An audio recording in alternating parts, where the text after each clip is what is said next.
So this morning, we are gathered to celebrate the life of Roger Lynn McNett. And as is our tradition in Unitarian Universalism, we often like to center down with a bit of music to ground us in this moment and receive the gifts of this life.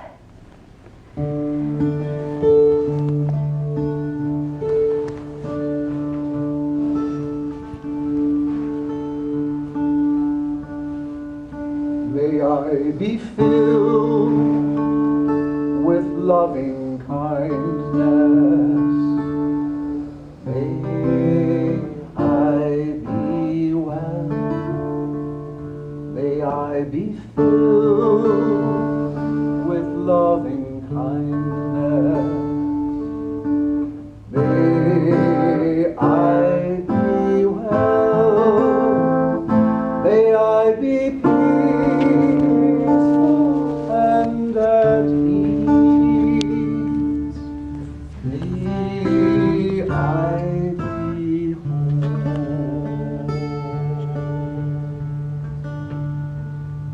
May you be filled with loving kindness. May you be filled.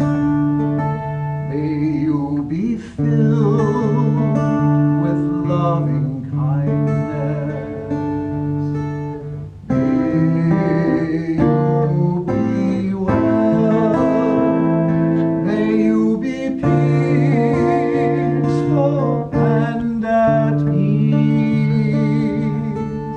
May you be whole.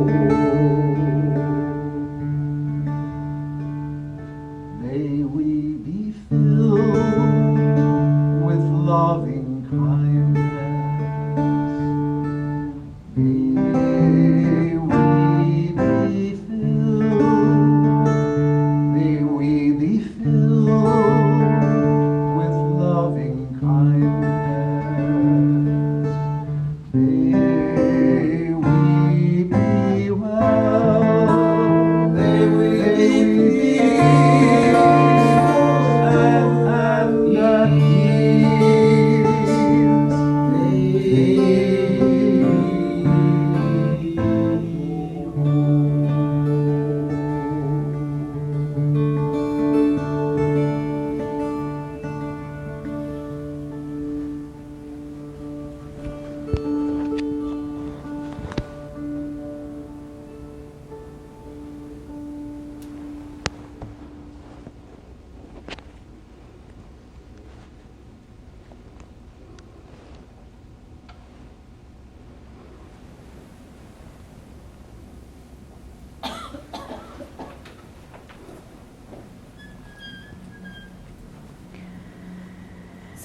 So welcome to this gathering, to this time and space where we have come to celebrate the life of Roger Lynn McNett.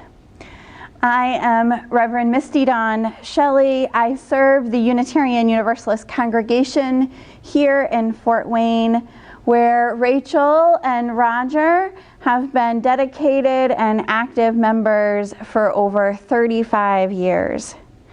And today, I have the honor of creating space and marking this time to honor Roger, a beloved husband, brother, father, grandfather, ally and advocate for equity, and dear and sincere friend. The sorrow and joy of life weave a tapestry of our individual lives as death gathers us into this. At this time, we are united with the wisdom and customs of all people in all ages, and we feel the embrace of the ageless human community and gather our strength and resources from thy deep well of all humanity. And it is in this spirit we join our individual feelings and thoughts, as well as the faiths that sustain us separately into a harmony of remembrance. So 53 years ago, Rachel and Roger married on an August summer day. And these two candles have traveled with them over the years, moving from place to place, shelf to box, box to drawer, drawer to box, box to shelf, shelf to drawer, saved for such a time as this. This morning, their daughters, Sherry and Bonnie, will light one of the two candles in memory of their father, Roger. Now.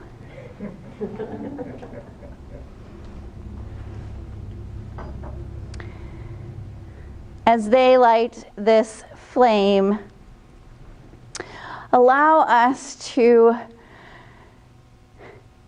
have this flame symbolize all human life as well as Roger's life.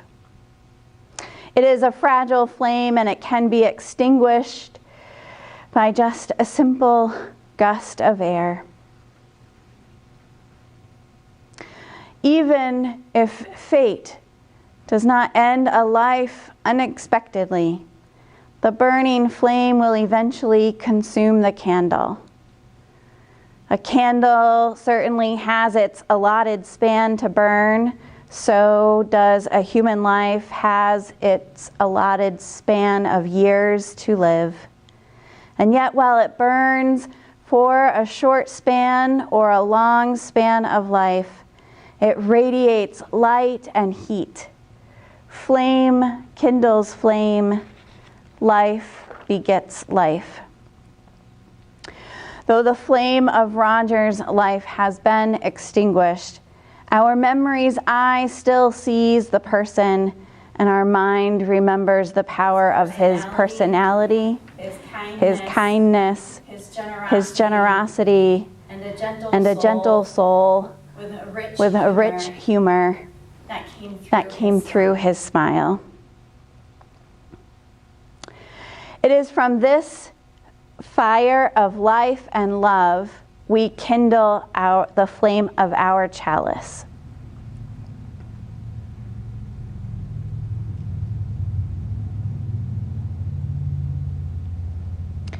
Our chalice is a symbol of our Unitarian Universalist faith. Its flame, the fire of commitment. Commitment to the use of reason and science. Commitment to work for equity for all. And its cup is the cup of community. A reminder that we are not alone in this world, no matter how difficult the journey be. A cup of community of promise to companion and help one another so that we might all dwell together in peace. Thank you.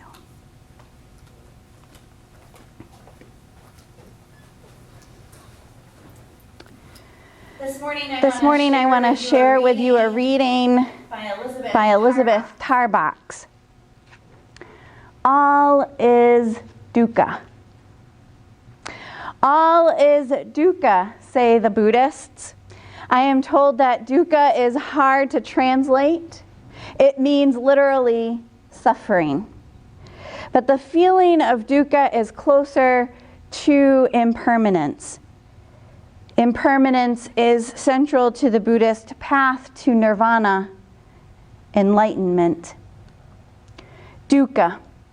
All is impermanence. Nothing lasts. I thought of that yesterday, watching leaves come down in a shower and the smell of the rotting ones going back into the earth. Leaf to humus and back to earth to nourish the roots of the mother tree. The crows crying as the leaves fall and their nests are exposed. Dukkha. All is impermanence. Life goes by and people who were with us last year at this time have died. All souls pass on. All is dukkha. Nothing lasts. The Buddhist path to enlightenment is understanding. Accepting impermanence to the point where we no longer struggle against it. But here in the West, we search for that which is permanent, even as we live with the death of all things, all people. We search for a sure footing on the path strewn with fallen leaves. We notice the buds of next year's growth tight curled and waiting. And we hold on to the things we can count on. Our family, our church, our communities, our memories of those who died before us, our love and hope, and our search for truth in the world. That is dukkha. So ends our reading.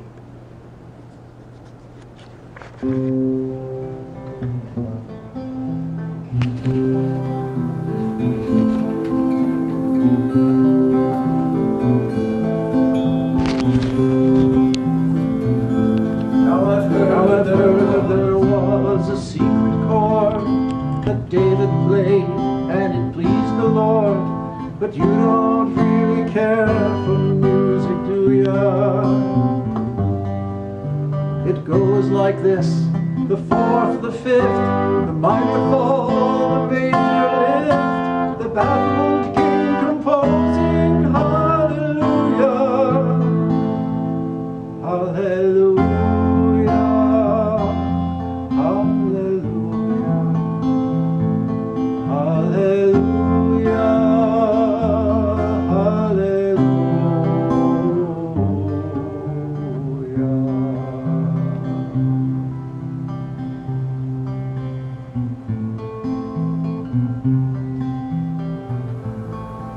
Faith was so strong, but you needed proof. You saw her bathing on proof and beauty and light.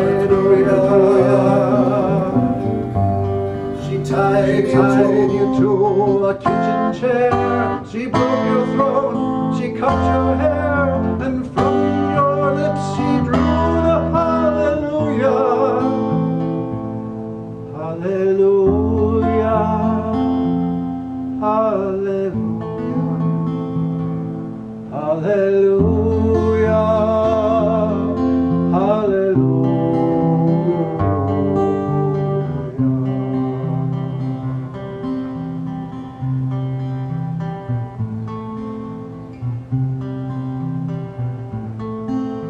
You say I took the name in vain. I don't even know the name, but if I did, well, really, what's it to ya? There's a blaze of light in every word. It doesn't matter which you heard, the holy or the broken. Hallelujah, hallelujah, hallelujah, hallelujah.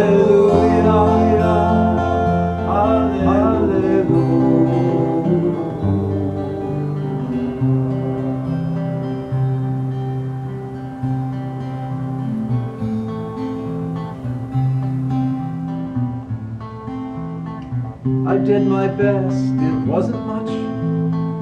I couldn't feel, so I tried to touch. I've told the truth, I didn't come to fool ya.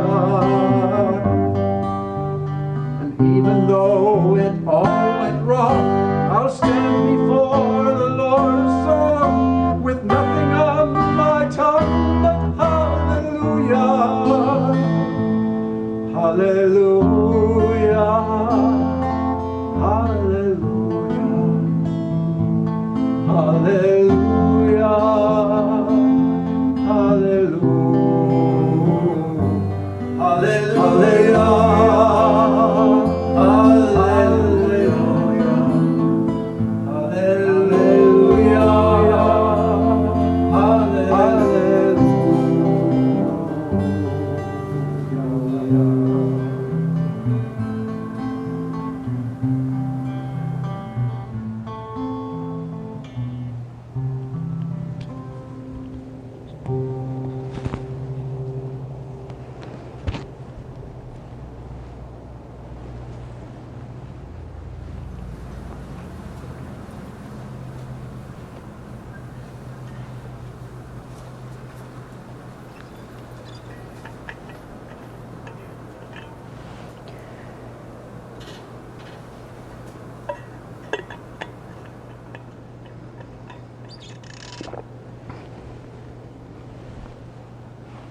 So on 26th, the McNett family experienced the unexpected and tragic loss of that creative, humorous, kind, compassionate, unexpected, sometimes contagious energy embodied by Roger Lynn McNett. As a fellow member of his Unitarian Universalist community remarked, there's been a disturbance in the force. Indeed, a disturbance and a great loss. In 1942, Roger was born to Lois and Roy McNett. And as a child, Roger's family moved often due to Roy's cycle of building and remodeling homes. One of these moves included a home with a fenced-in backyard. Roger's mother, Lois, having tasks to complete inside the home, placed Roger and several of his toys in that backyard, fenced-in backyard. Later, she went to call Roger back into the house, and guess what? No Roger.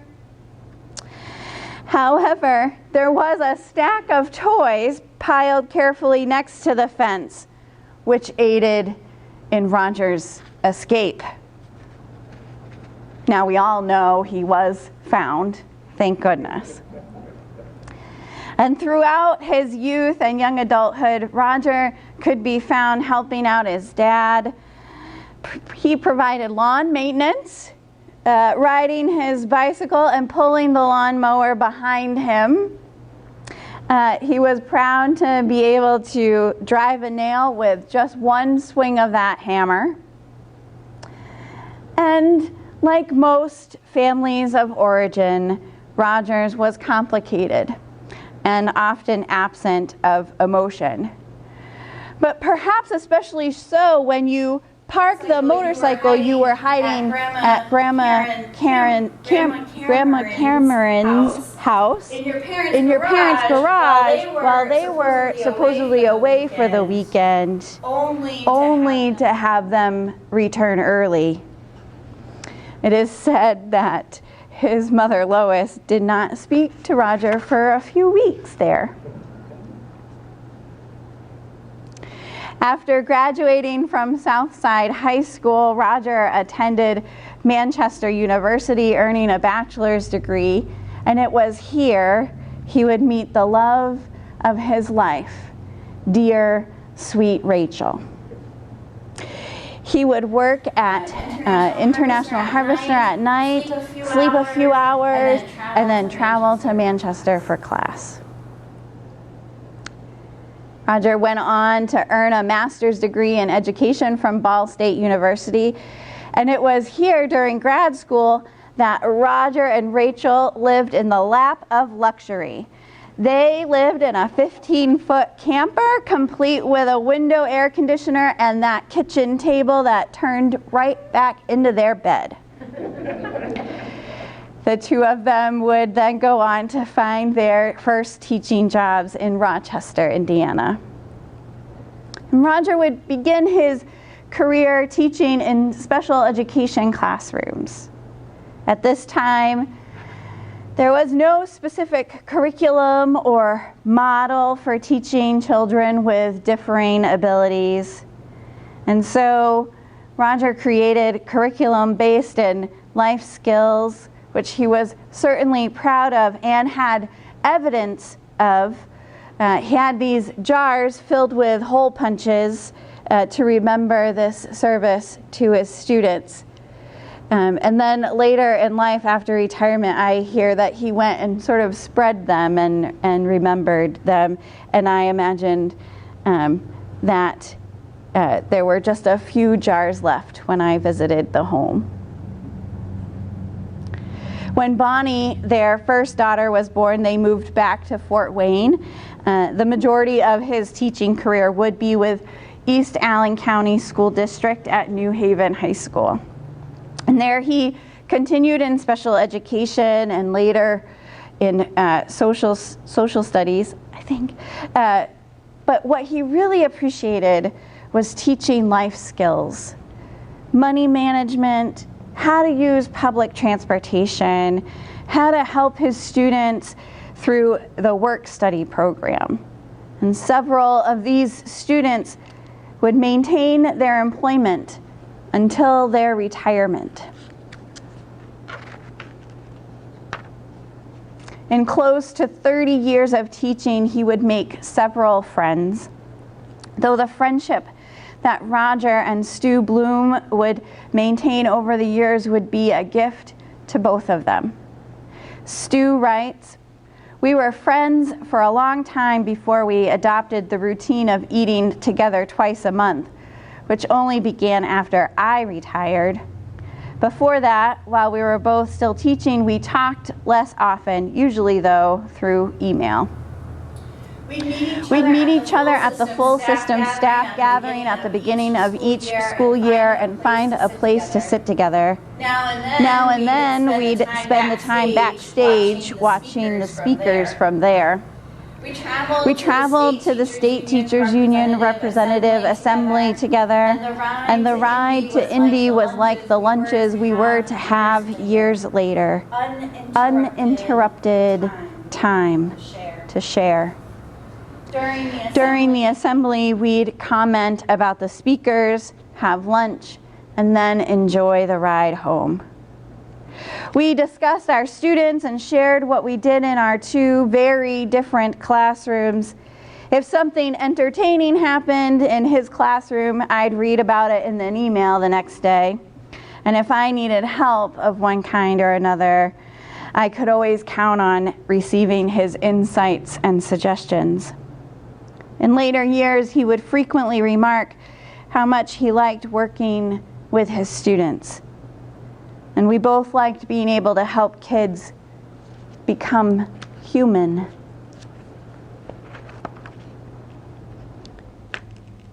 While in the classroom, Roger was helping kids to become human. At home, I hear he was teaching his daughters, Bonnie and Sherry, how to care for a multiplicity of animals.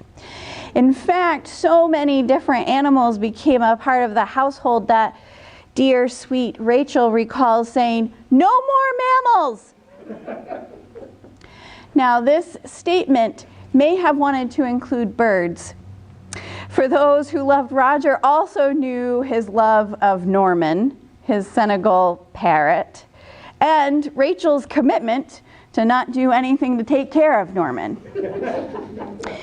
Though, and while Roger was a lot of that commitment.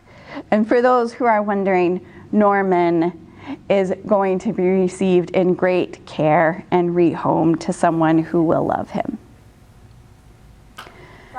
Roger had a lot of love to give, though not always certain how to always share that love. This may have led to his pondering and editing and pondering and editing and pondering and editing to get the words just right. Words mattered to him, as did people. This pondering, though, may have been something one would want to heed caution to, that Sherry actually offers her students in submitting their assignments to rage against your inner Roger.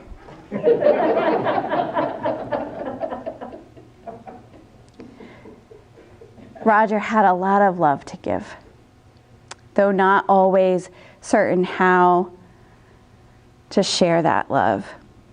And perhaps from the memories we received, the way Roger showed his love, his care and kindness was simply and sometimes complicatedly be himself in all of his uniqueness.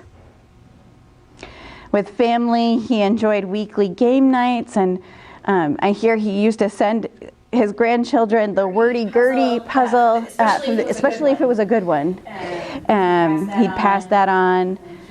He could be found visiting and supporting his grandchildren in a variety of activities and sports, and helping when asked.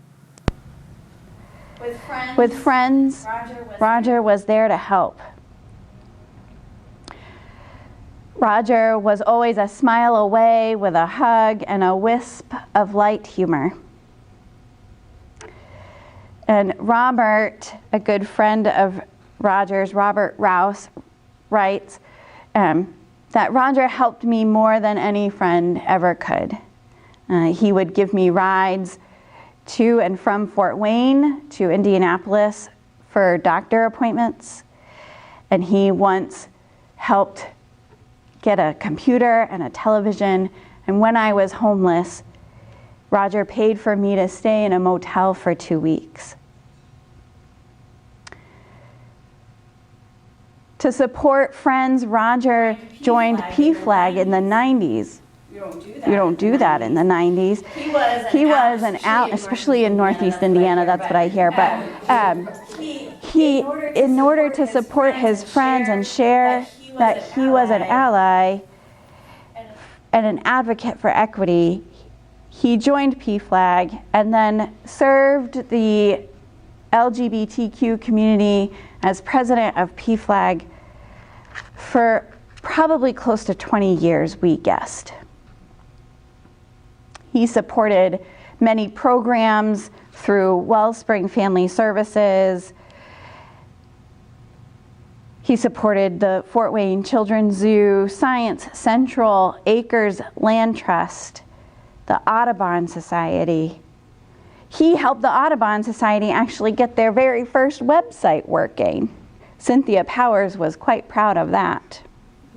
He could be found in conversation at monthly gatherings for Free Thought Fort Wayne, on Sunday mornings at his UU church, mostly at coffee hour, and at community rallies for education, equity, and peace.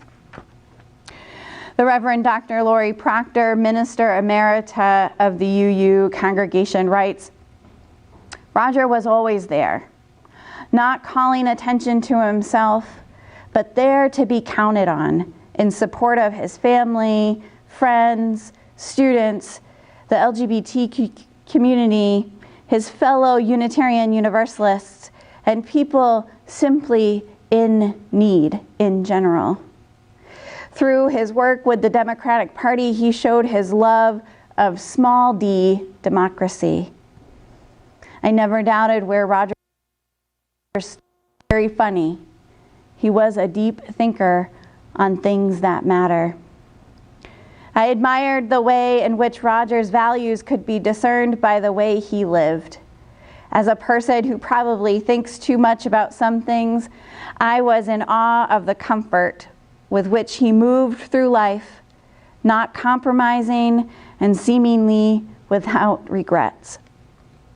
It is hard to imagine the world without Roger, especially so in this time. Early on in my ministry, I became aware of his health challenges. I feared that we might lose him long before this, that he lived this long and lived well, enjoying life to the fullest, is testimony to his willingness to live with his limits, and very importantly, to the love, support, and care of his wife, Rachel. There are many memories. An abundance of love and a deep sadness. And yet, there is joy and celebration of that thread that Roger weaves all of us together as part of a beautiful tapestry of humanity. For me, I'm simply grateful that Stu and Meg Bloom, Cynthia and Ed Powers were friends with Rachel and Roger, for if it wasn't for friendship, Rachel and Roger may have never walked into the Unitarian Universalist congregation here in Fort Wayne. And as Cynthia and Ed shared, Roger was a person who made a difference in so many ways. I want to give Roger the last word. These are words from his Facebook page in which he wrote about Roger. Retired from paying work, teaching, and agricultural drafting to do good things. Been to 14 countries, so happily married to dear sweet Rachel. Norman is my parrot, and I respect all open-minded, compassionate, and kind people. Appreciate GLBTQ diversity and work to build understanding via PFLAG. Very Buddhist. You.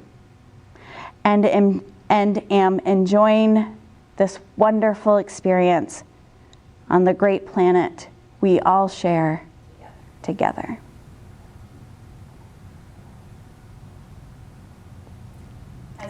As we recall the various memories we have of Roger and all he has done to the communities to which we belong, may we enjoy a moment to reflect through pictures.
I could have just. Those are all great pictures. Could just. Who knew that day was coming back around?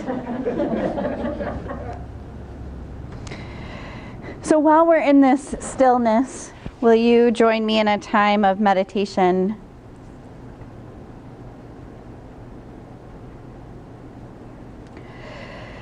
The final parting signified by death is bound to bring shock and sorrow whenever the ties of love and friendship are involved. Those who feel deeply will grieve deeply. And no philosophy or religion ever taught can prevent this wholly natural reaction of the human heart. And so in this stillness we create together, I invite you to check in with your heart.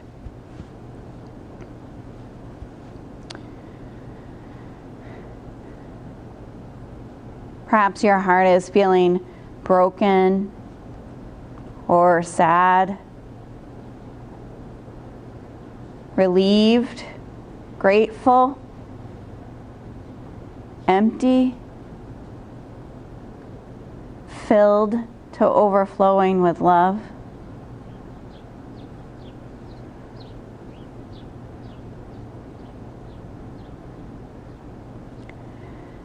I invite you to find a little place in your heart to hold there those who will mourn the death of Roger most.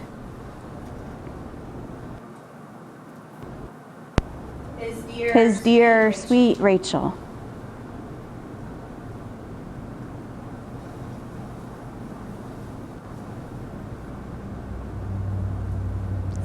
His daughter Bonnie and her husband Cam.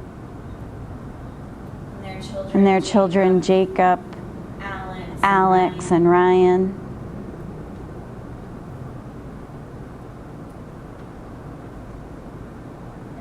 And his daughter Sherry. And her children Lily and Nora.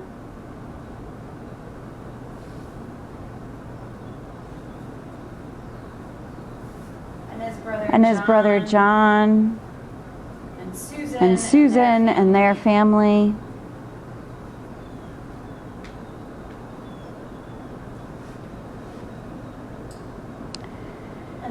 And a little place for Norman.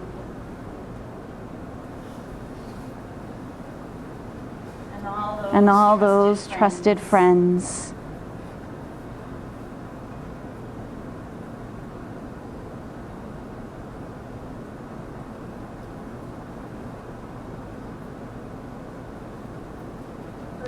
Breathe into the fractured and tender spaces of this heart.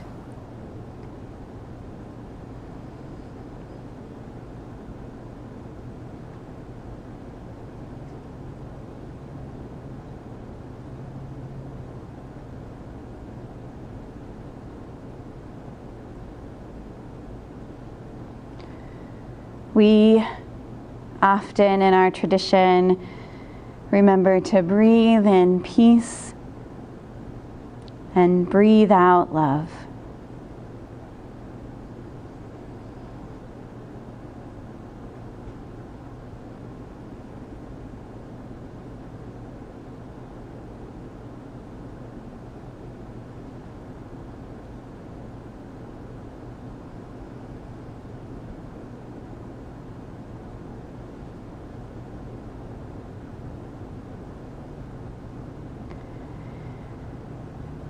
In peace may there be understanding and compassion.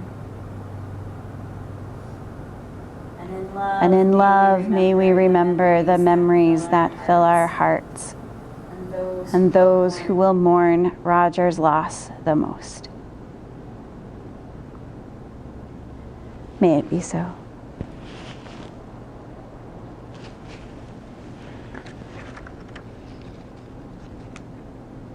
We give thanks for the life of Roger, for his dedication to service, to children, to friends, to fellow companions on this journey. We give thanks for his kindness and compassion, and that light wisp of humor. We appreciate his friendship, his concern and love that filled our lives. Our love for him and his love for us, his family and friends, cannot be altered by time and circumstance. Nothing can detract from the joy and beauty we shared with Roger. Nothing can possibly affect the happiness and depth of experience that he himself knew. What has been forever. We celebrate that Roger was and is a part of our lives. We give thanks that he lives on in his beloved children and grandchildren. His influence endures in the unending consequences flowing from his character and deeds. And it endures in our own acts and thoughts. We shall remember him as a vital, living presence. And memory will bring refreshment to our hearts and strengthen us in times of trouble. All of these reflections we treasure, for there can never be too much kindness in the world, too much human warmth, too much love. And so we extinguish Roger's candle, and as we do, we see that the chalice flame still burns bright, still burns as the connection of community and love that we have lighted from Roger's flame. I offer these closing words. Do not stand at my grave and weep. I am not there. I do not sleep. I am 1,000 winds that blow. I am the diamond glint on snow. I am the sunlight on ripened grain. I am the gentle autumn rain. When you wake in the morning hush, I am the swift, uplifting rush of quiet birds in circling flight. I am the soft starlight at night. Do not stand at my grave and cry. I am not there. I did not die. Let us enjoy our closing music from Aaron Smith, our musician this morning.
I'm not sure what's on next. So, batter up. I don't know.